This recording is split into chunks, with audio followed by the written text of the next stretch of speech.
only as strong as the battles that we've beaten, right? Bantamweight champ Dominick Cruz tore his ACL in training. And I've had some tough battles. I've had everything I earned completely taken away from me. Dominick Cruz, not with one but two belts. He is your first ever UFC champion. Being a champion was what held me together to an extent. Dominick Cruz is out of the fight again. Cruz was stripped of his bantamweight title. It was kind of like in my mind, it's like, you're done right now, man. Like, you have to be done.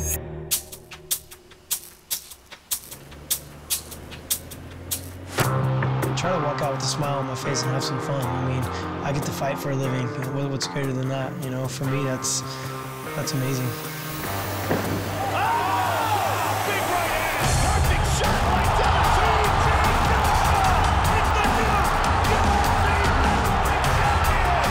After winning that fight, it's probably the hardest thing to describe how you feel.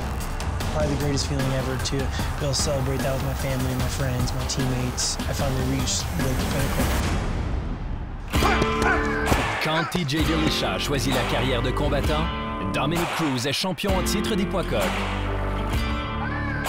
Mais 3 opérations au genou et une blessure à l'aine gardent Cruz à l'écart pendant la majeure partie des 4 dernières années.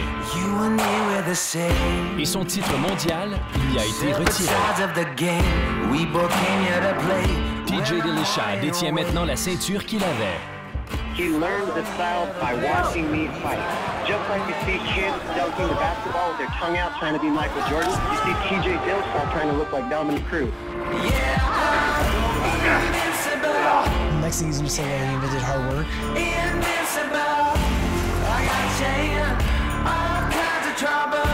Being away from the sport as long as he has been, you know, I think the sport's going to pass him up. The resume speaks for itself. I don't even need to say it. You can just look. Guys that TJ's beaten, he needs to fight me to have somebody on his resume. Dominick Cruz n'a jamais perdu de combat chez les poids coqs. TJ Dillashaw a dominé tous ceux qu'il a affrontés pour un titre mondial. I don't think he realizes how much better I am than he is.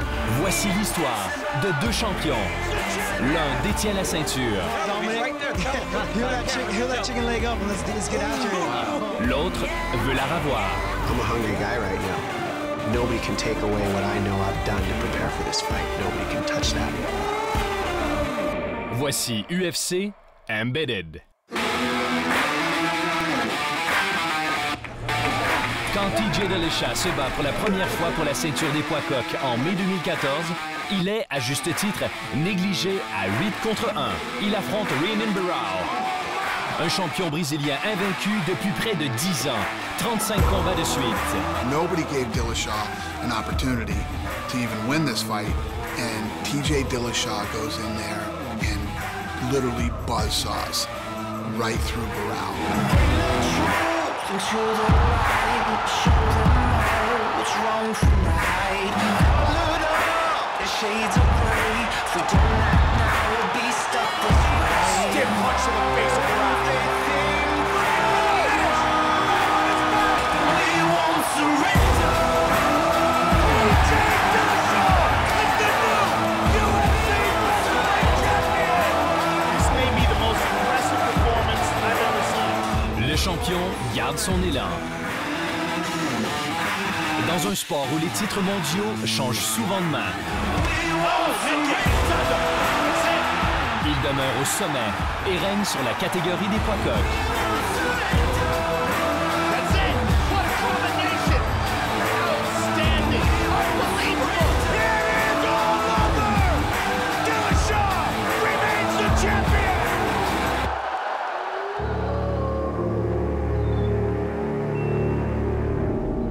En préparation pour l'affrontement contre Dominick Cruz. Le camp d'entraînement de TJ Dillashaw se déroule près des Rocheuses enneigées. Dillashaw se considère à la maison en Californie. Mais une occasion amène le champion plus à l'est. Il est le nouveau membre de la Elevation Fight Team. dont le port d'attache est le centre d'entraînement de Muscle Farm. The Muscle Farm training facility is state-of-the-art. That's a private facility that only the elite, invite-only pro athletes are able to train at. I don't just let anybody join the team. You know, you're not signing autographs and taking pictures after practice. You're coming in, training like a pro athlete. Once we got the news that TJ was going to move to Colorado, I think all it did was, get everybody excited. The champ is coming here. Everybody step up their A game. L'ancienne équipe de Dillashaw ne manque pas de talent. Mais elle est surtout dirigée par des combattants et non par des entraîneurs de haut niveau. We've got 5 medicine balls out here. I need 5 guys in front of the balls. I need 5 guys in the back. We're going to do our squat overhead throws. Ready, go. Each set, I want to see you guys getting more explosive out of the hole. Le centre d'entraînement de Denver compte des entraîneurs spécialisés dans tous les domaines. C'est un laboratoire pour former des athlètes professionnels. The goal, staying engaged in the core, fire out of the hole. We've got 2 inside, 2 outside, so 4 reps. It makes it a big difference because every coach can talk to each other and decide how hard the week's going to be, when to peak us. You know, it just makes it so much easier on the athlete. The athlete doesn't have to plan his week out. The coaches are doing it for us.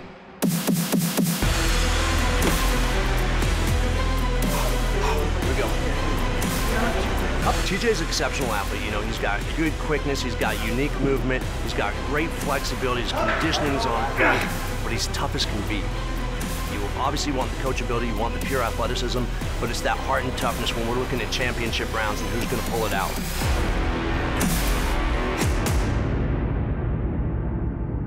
L'autre élément clé derrière la présence à temps plein au Colorado du champion est Dwayne Ludwig, son premier vrai entraîneur. Après quelques années à Sacramento, Ludwig est revenu au Colorado pour retrouver sa famille. Et il n'est pas surprenant que Dillashaw soit avec lui. I first met Dwayne Ludwig when he filled the coaching position for Team Alpha Male out in Sacramento. You know, he just decided to quit fighting and become a coach. One over low, to the chest. Are we good? Okay, thank you, sir. On 3, 1, 2, 3. Team Alpha Male was just fighters coaching each other. We didn't really have a head coach, and we needed one. We found Dwayne, he came in, and me and him saw eye to eye instantly. Early on when I met TJ, just looking at his intensity, his drive, his commitment, the questions he was asking, the way he was drilling. Only champions act and perform the way he does inside the gym, so it was just destiny that he's going to be where he's at today. Avant que TJ Dillashaw ne soit champion, et même avant qu'il s'intéresse à ce sport, Dominick Cruz ouvre la voie à toute une génération de combattants de 135 livres. I met Dominic about 8 years ago or so, maybe 9. He actually came out and fought on a show that I was promoting. It was a sloppy fight, but he was just tough as nails, just tough as they come. Move. Good. Again with the 5-2, again with the 5-2. I thought he was championship material even back then. Beautiful. The sport just wasn't nowhere near where it is today. There wasn't a lot of training partners. There wasn't a lot of coaches. 3 high now. There, yep, good. Take your angle again. If you wanted pads held for you, you better pay somebody. $65 a session, and I just didn't have the money, so therefore I didn't have the pad work I needed. Correct, but he's just reading power. Just push off. This stays up when you push off on it. He was, at the time, kind of training himself. Just a whole bunch of guys getting together and just being tough and beating each other up, and then taking pro fights. Defense. Get a 5. Get a 5 back. Bring your hands right back to your face. Balance. Eric was the only guy who believed in me. For whatever reason, he saw something in me. I was real impressed with him and invited him to come out and train. Depuis leur rencontre, le parcours des deux hommes est remarquable. Cruz s'établit dans la World Extreme Cage Fighting et ne regarde jamais en arrière.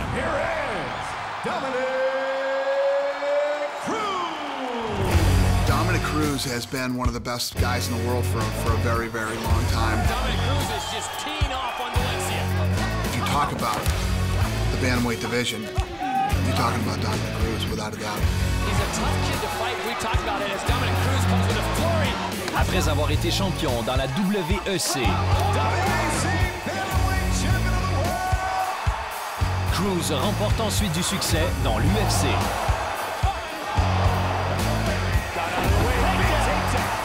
You know, at that point in my life, I was a world champion. I had pretty much cleaned out the division.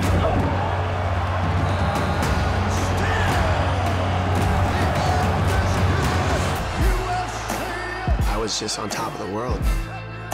I had the girl that I wanted at the time. I was making money. I was hanging out with Travis Barker. Everything was like super cool. Dominick Cruz n'a encore jamais perdu chez les 135 livres. En fait, sa plus grande bataille se déroule à l'écart de l'octogone de l'UFC.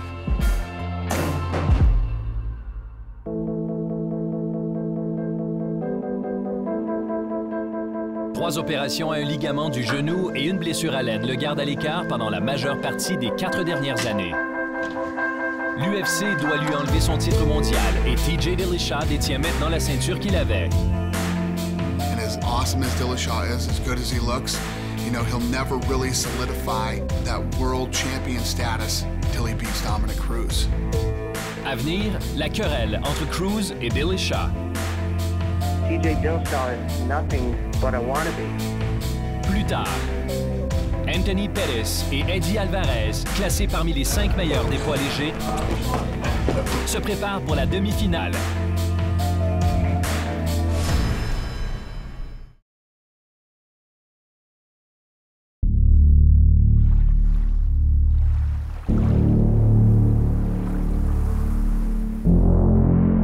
En 2012, Dominick Cruz subit sa première blessure importante.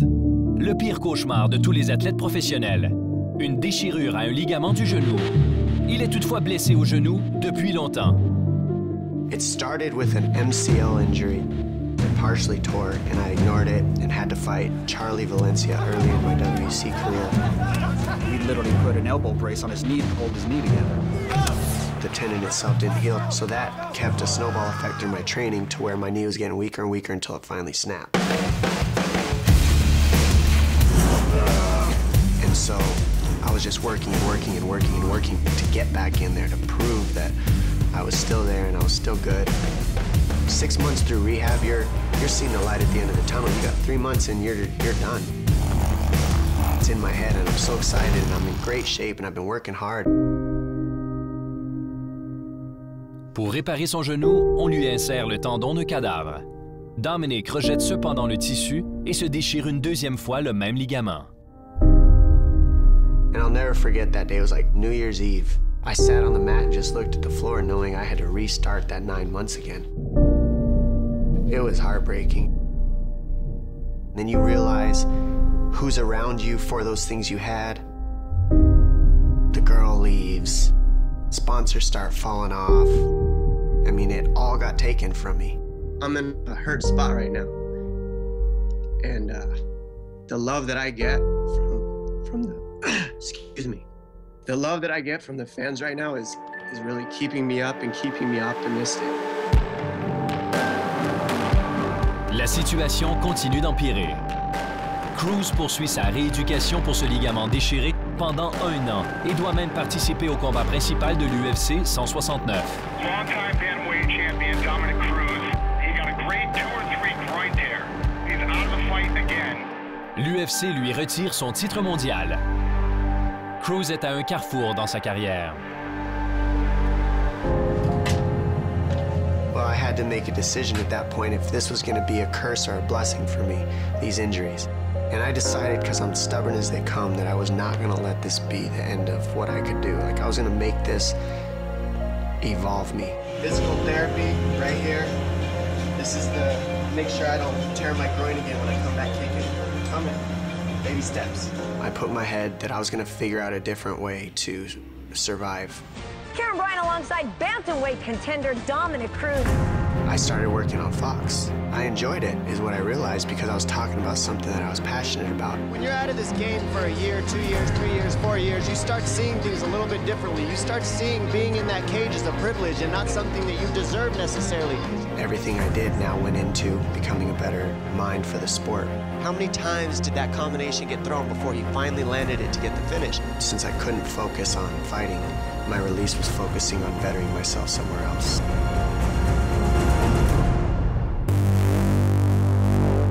Mais le moment marquant des 4 dernières années de la carrière de Dominic est son combat de retour contre Takaya Mizugaki.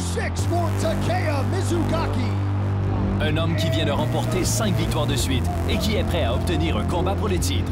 134 for Dominic Cruz. I had an outstanding camp. I had no injuries going into that fight.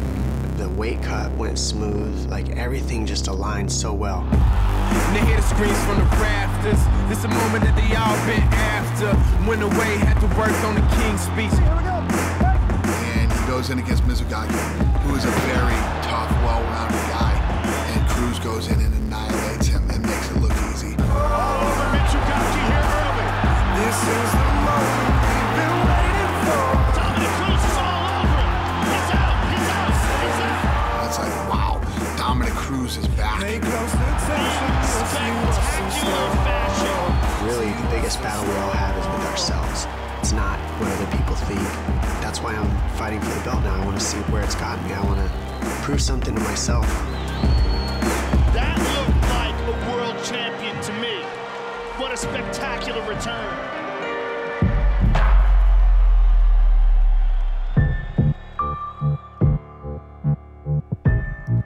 En plus de s'entraîner pour le combat le plus important de sa carrière, le champion des poids coqs de l'UFC, TJ Dillashaw, s'adapte aussi à sa vie dans un nouvel état. Mais il ne manque pas de soutien. Sa femme, Rebecca, qu'il connaît depuis toujours et qu'il a épousée après avoir remporté le titre en 2014, est à ses côtés. TJ and I have known each other most of our lives. We're both from a really small town in Northern California. Grew up there with like 2,500 people, went to the same elementary school. Nice. Since then, we've kind of been on the road together. We spent several years in Orange County and Sacramento, and now we're here in Colorado. I mean, it feels very much like home already, and we've only been here for less than 3 weeks. I feel moved in. I got my training gear, my dogs, my wife. I'm good. I think we should have less mirrors in here. You can see how ugly I am now with my black eye. Hey, that's how good I look. The way I look at it is like, he gets one shot at his legacy, and I would hate for him to look back on any of it and think, you know, what if I would have taken this opportunity? Le champion s'intègre déjà bien. Et l'entraîneur-chef de la Elevation Fight Team, Lester Bowling, remarque immédiatement certaines caractéristiques exceptionnelles de Dillashaw. TJ is like very much a student of the game. You know, I had an opportunity to work with George St. Pierre years back, and he reminds me a lot of that. If he comes to practice and there's something that can be learned, he's going to learn it, and he's going to do it, and he's going to drill it, he's going to write it down, and he's going to go home and think about it, and then he's going to ask questions about it the next day. So if I get a front headlock and he has my hand with 2 hands, use your knee to peel it, and then you duck. That's an attitude that can't be taught. That's the type of mentality it takes to be a champion. Mais détenir le titre mondial s'accompagne également de nombreuses critiques. Juste ou non? Dominic Cruz ne se fait pas prier pour parler du champion dans les médias. TJ spent this time to catch up to where I was. How am I coming back off the couch and gonna whoop him? I was that far ahead. That's how. Keep a lookout. Because I'm gonna school TJ Dillashaw and he's gonna stay number 2. Being away from the sport as long as he has been, you know, it's almost the one way he's been able to stay relevant is because he's been talking. And I think the sport's going to be surpassing him here soon. I think we're going to retire him.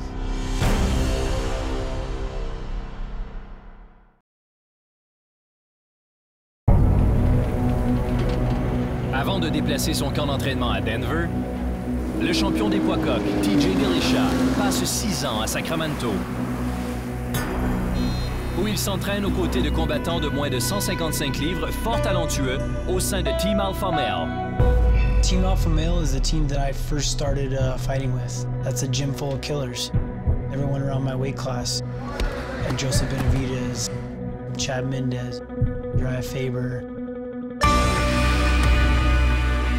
Même s'il est le dernier des 3 à commencer dans ce sport, TJ Dillashaw est le premier et le seul combattant de ce camp à remporter un titre dans l'UFC. Mais ce n'est pas par manque d'occasion. Faber, Mendes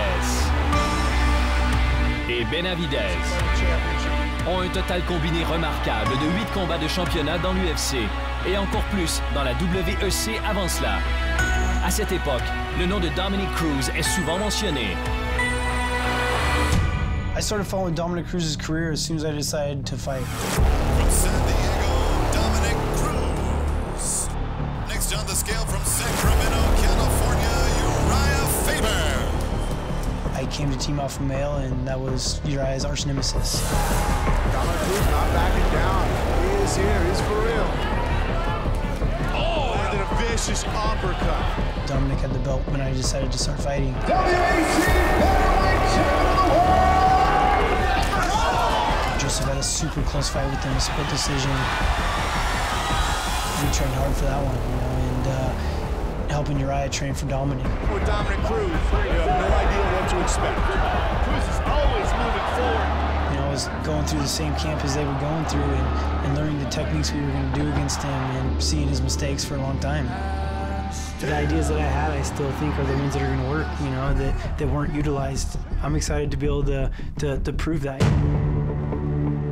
Malheureusement pour Dillashaw, son départ de Team Alpha Male ne se fait pas en douceur. Le leader de l'équipe, Uriah Faber, a particulièrement de la difficulté à accepter la nouvelle. I think this is something that's been bothering Uriah longer than I even expected. It was me coming out and training in Colorado. I think people are getting under his skin about him thinking that I'm trading on him. La décision de Dillashaw de changer de camp attire l'attention du public. Et pendant l'enregistrement de la saison 22 de l'Ultime Combattant, même le champion des poids plumes, Conor McGregor, fait part de son opinion. TJ's here with us. Here with us? He ain't with you.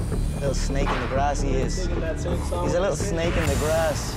It was just kind of like perfect timing of Conor talking crap on The Ultimate Fighter and getting under Uriah's skin with the whole deal. TJ is the guy that I brought up from our crew when he was in high school. TJ was in my corner when I fought a world championship. He's been my right-hand man, so for Conor to like act like he knows what our situation is bizarre. Ah, there's a little snake in the grass right there. Hey, little boy. Here we go. Are you lost? Definitely lost. Where's your mommy, little boy?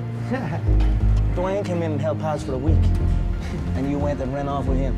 This took you out of college, gave you away. Hey, I recruited this guy in high school. Yeah, and he ditched you, so man up and recognize. Dominick Cruz n'hésite pas non plus à commenter la situation de Team Alpha Male. En fait, il prédit le changement de Dillashaw bien avant qu'il n'ait lieu. That guy's best chance to beating me is to go ahead and leave Team Alpha Male and go live with Duane Ludwig up in Colorado in some cabin and train with him, because if he has Uriah Faber anywhere near him in that corner, he's not going to have a good night. TJ knew that I had beaten a lot of his better teammates that I had competed against. You weren't successful, so where's the knowledge come from? Come on, man. Not worried you about left it, the brother. guys that you were supposed to be loyal to go with Ludwig in Colorado. I don't think he realizes how much better I am than he is. I've always thought of Dominick as a real boring fighter, you know, kind of a point fighter. We call him the decisionator, never going for the finish. When you become champion, everybody says you hit too hard, everybody says you're too fast, everybody says your footwork's unbelievable. His head's just expanding and his chest is expanding, and he's just got a whole lot of yes men around him that might not be telling him the complete truth. This isn't high school girl drama. I'm not looking to see who's the best at talking. I'm looking to get inside that cage and to kick your ass. You know, I do all my talking inside the octagon.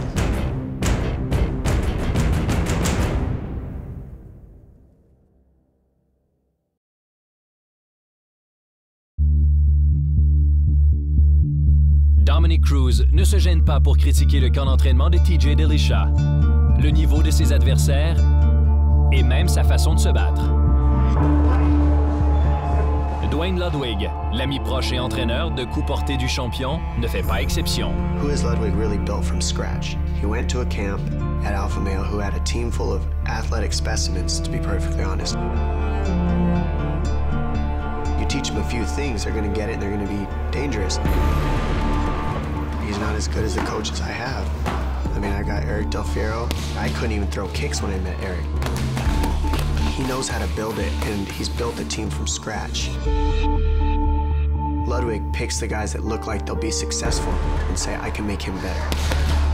And to me, he doesn't know what he's doing when it comes to an MMA standpoint.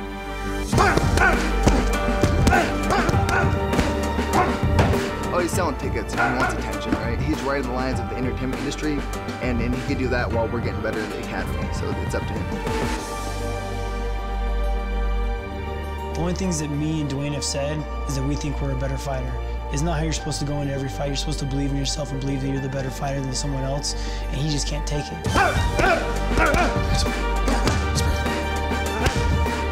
And now he's trying to start a war with Dwayne, and it's just, you know, we both just laugh about it and realize how dumb he is.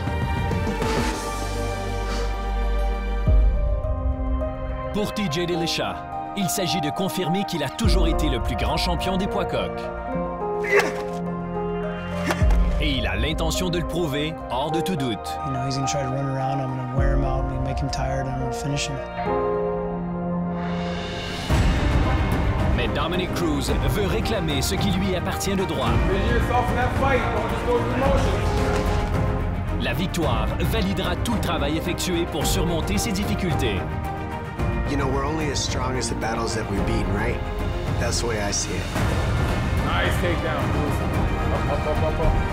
And I've had some tough battles. Nothing here, nothing. He's stubborn. Nice work. I think anybody with triple ACL surgeries, turn groin, broken ribs, broken hands, would have retired a long time ago. Nice, right in. Nice job. Dominic's trying to prove something to himself. Nobody can take away what I know I've done to prepare for this fight. Nobody can touch that. 1 minute. It's not even about holding that belt up. It's about what I've had to do to get to hold that belt up.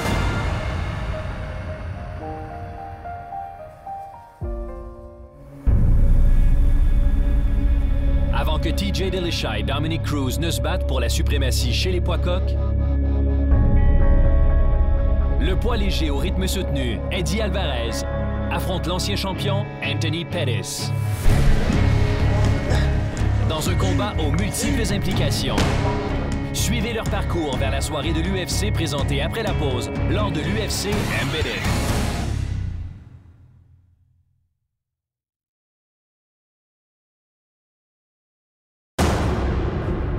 Every time I fight, they know it's showtime.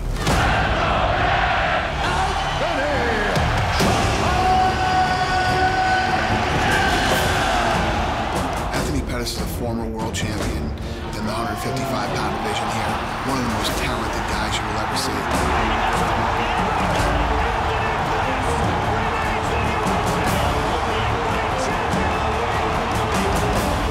He uses the fence like a weapon. He can jump off it and hit you with a knee. Look at his showtime knee. He can jump off it and kick you.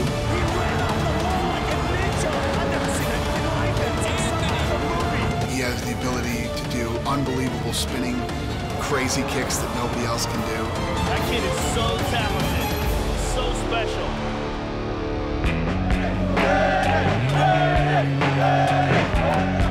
He's just as successful outside of the octagon as he is in. You know, tons of sponsors. He was on the cover of a Wheaties box. He's a fascinating, talented, incredible fighter. Anthony Showtime Pettis. And he's become a big fan favorite. Mais demeurer au sommet de son sport est beaucoup plus difficile que d'y parvenir. Pettis a récemment dû s'habituer à la vie sans titre mondial. Being a champion became my identity, actually, man. You know, when I was a champ, you know, people were like, oh, that's a lightweight champ of the world. Wherever you go, that's a lightweight champ. It kills me to know that I couldn't go on longer, but, you know, I still have time, man. I just turned 28 years old. I got a long time in this sport, so I embraced that title, and I definitely want that title back.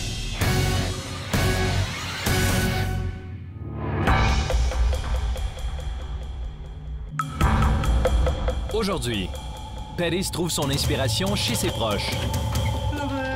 En commençant par sa mère et sa fille de 4 ans. Son frère de 22 ans, Sergio, fait aussi carrière dans l'UFC et a déjà disputé 6 combats. There you go, got it.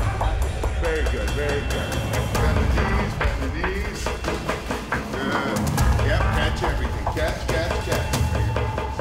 L'entraîneur-chef Duke Roufus, pratiquement membre de la famille, accompagne Anthony pendant les moments les plus difficiles de sa vie. Duke Roufus was one of the guys that I started getting close to after my dad passed away. My dad passed away when I was 16 in a house robbery. He was killed pretty much across the street from my house. You know, it's just one of them things. It shapes you as a human being, and it kind of makes you think about life differently. You know, at that time, you're kind of becoming a man and deciding what route you're going to take in life. And I met Duke. That's why we do these drills, so we space repetition, that we're so calm getting what? Hear that? You know, Duke was one of the guys that kind of just became a mentor to me, more of like a big brother, I want to say. He leads with the jab, boom, pop, pop, pop. Good deep. All right, ready, go. Anthony lost his father.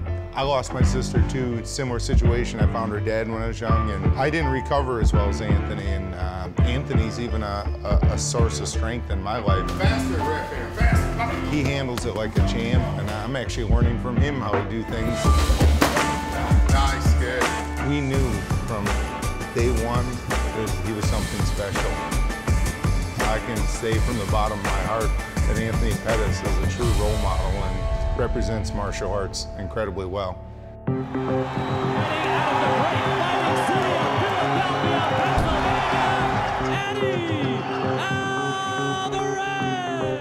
We brought Eddie Alvarez in. Eddie Alvarez was a really exciting fighter.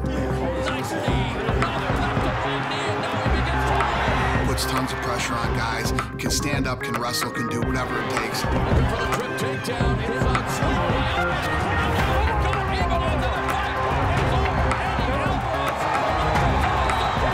And we were waiting for a long time to get him into the UFC. Got him in here. Eddie Alvarez feels that he deserves to be at that level and get a title shot. Alvarez, good shots by Alvarez in the clinch. Cowboy got hit again. Oh, beautiful spinning elbow by Alvarez. So a win over Anthony Pettis changes Eddie Alvarez's whole life.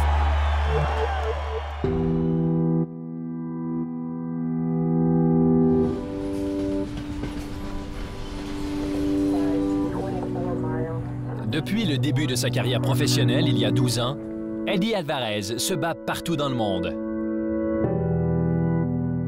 De même, ses camps d'entraînement ont lieu à différents endroits. Mais pour se préparer à affronter Anthony Pettis, le champion à 4 reprises des arts martiaux mixtes est de retour là où tout a commencé.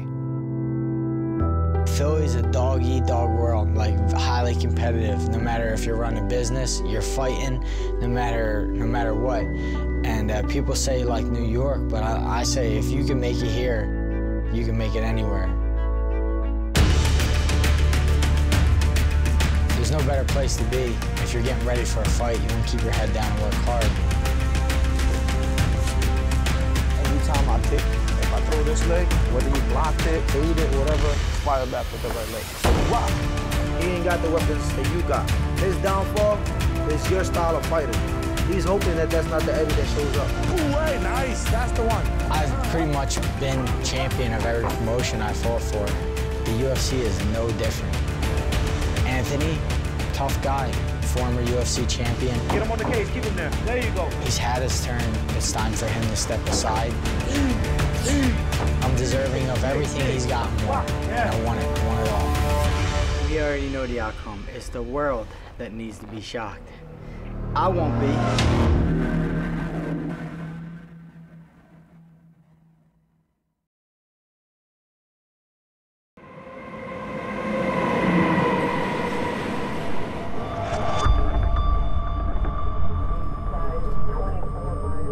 This is where I grew up.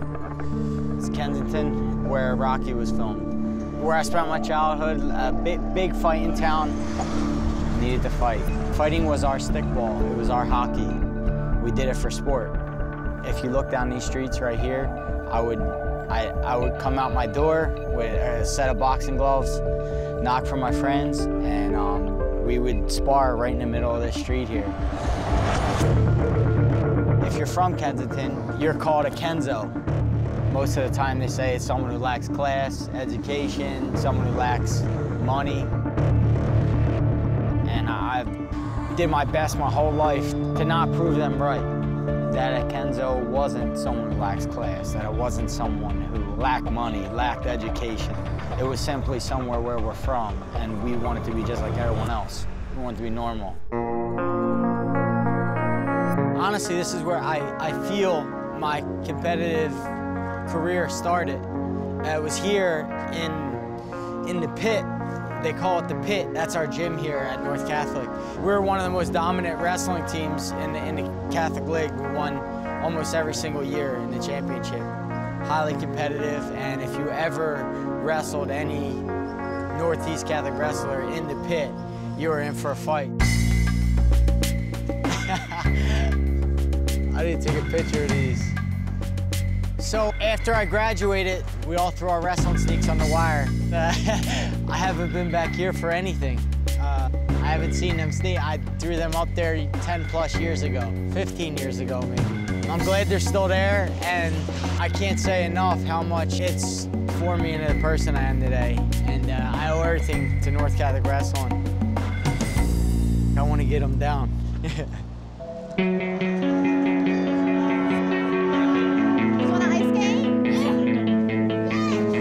Eddie in high school, North Catholic. I actually grew up across the street.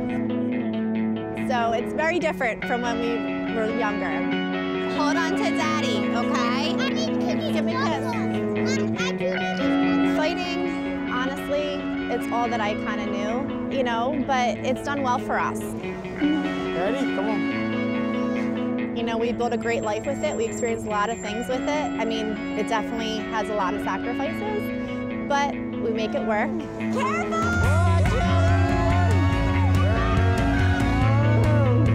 I don't have privileged kids. I make sure they're grounded and they work hard for the things they get. But I definitely am able to give my kids a life and a comfortability that I myself never had as a child. So that makes me feel good. And that's probably my biggest driving force in what I do. En entrant dans l'octogone, Alvarez va affronter Anthony Pettis dans son combat de retour après avoir perdu la ceinture des poids légers de l'UFC. 5-minute rounds for the UFC Lightweight Championship. Dans le combat pour le titre en mars, la lutte est le facteur décisif. Pettis doit donc explorer d'autres facettes dans son entraînement.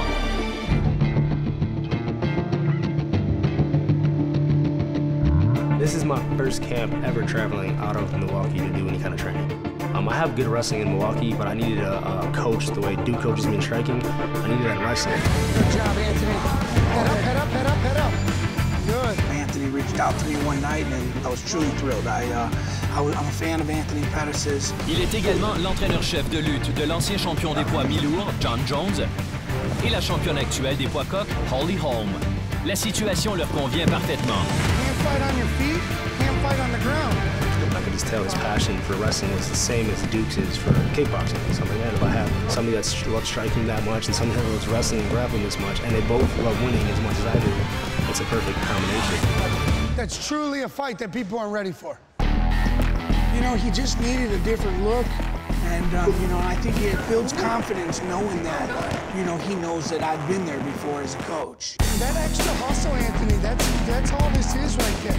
When the pressure gets going, you know, winning 7 world titles with John and 1 with Holly, you know, he knows that, you know, in the corner, my eyes are going to be glued to the fight, and anything I see, I'll let him know. Yeah. All right, let's get these dudes in the shower, rest, and then we got film.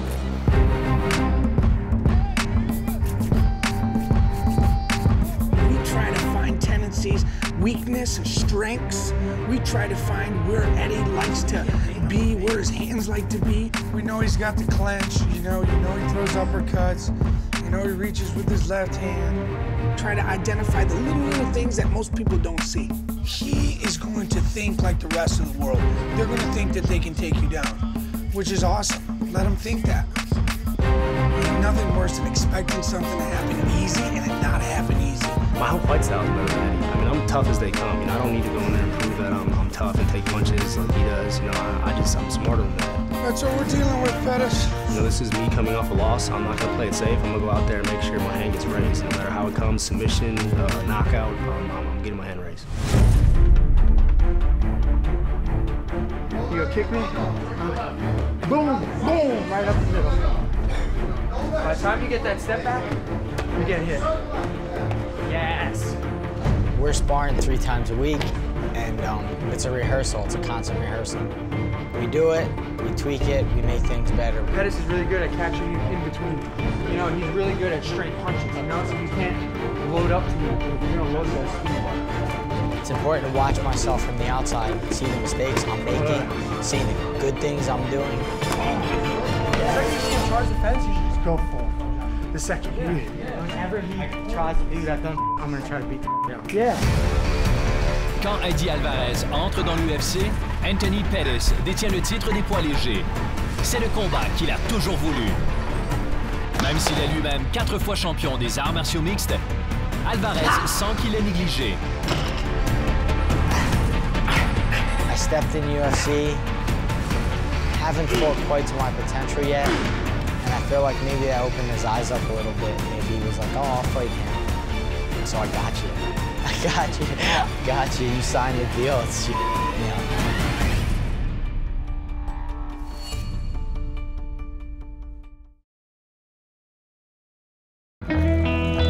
Le 17 janvier, la soirée de l'UFC retourne à Boston. Un jeune de la rue qui s'est battu pour avoir une meilleure vie. Mais à l'heure du combat, l'ancien champion cherchera à démontrer les habiletés et la précision qui lui ont permis de gagner le titre mondial. Nobody in this division can take damage and give damage like me. That's what I'm good at, and he doesn't do well with these type of guys. I want the best Eddie Alvarez. I mean, number 4 in the world. He wants the title as bad as I do. But you know, I'm doing everything I gotta do to win this fight.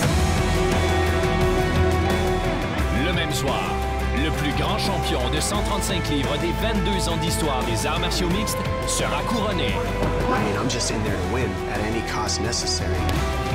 Whether I go 5 rounds or I choke you in 1 or I knock you out in the first minute. I'm over it. I don't really care what he has to say. I just want to kick his ass already.